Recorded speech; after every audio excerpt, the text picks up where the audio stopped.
start.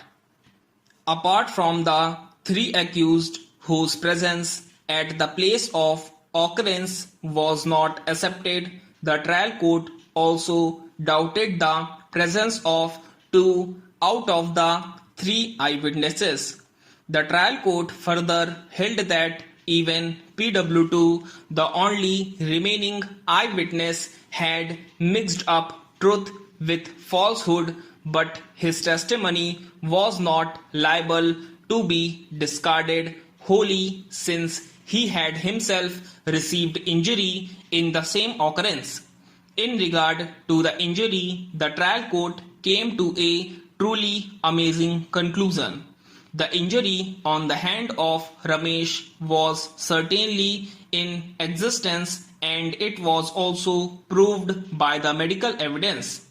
The trial court resolved the contradiction by fastening the injury to Ramesh on to the appellant, even though that was not the case of the prosecution. The appellant was thus held guilty also of causing the knife injury to Ramesh and came to be convicted under section 324 in addition to section 302 of the Penal Code. Under section 324, he was sentenced to rigorous imprisonment for 1 year.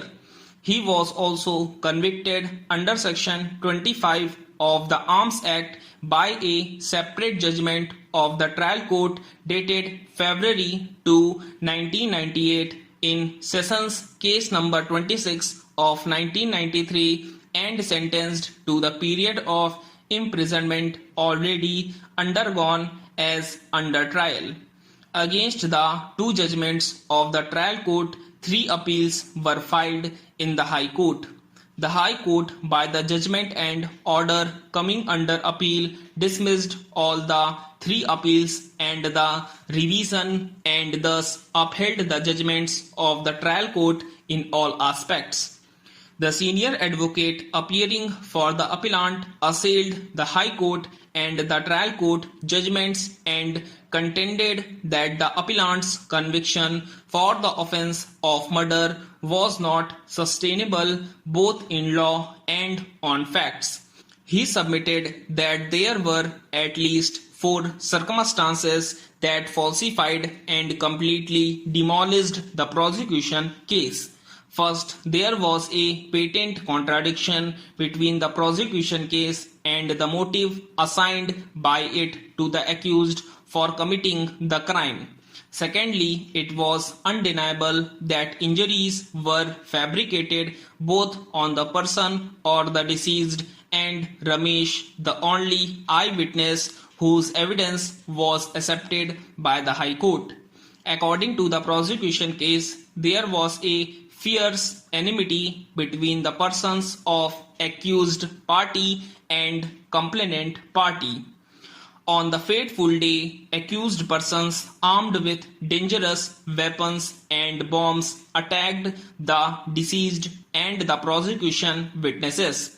Appellant hurled bomb on deceased and he died on the spot, and others also hurled bombs and prosecution witnesses suffered splinter injuries. The High Court upheld the acquittal of all the accused except the appellant and convicted the appellant under section 302. The High Court has not exercised the caution that was expected to while dealing with the judgment of acquittal by the trial court. High Court was not justified in interfering with the well-considered judgment of the trial court. Stop.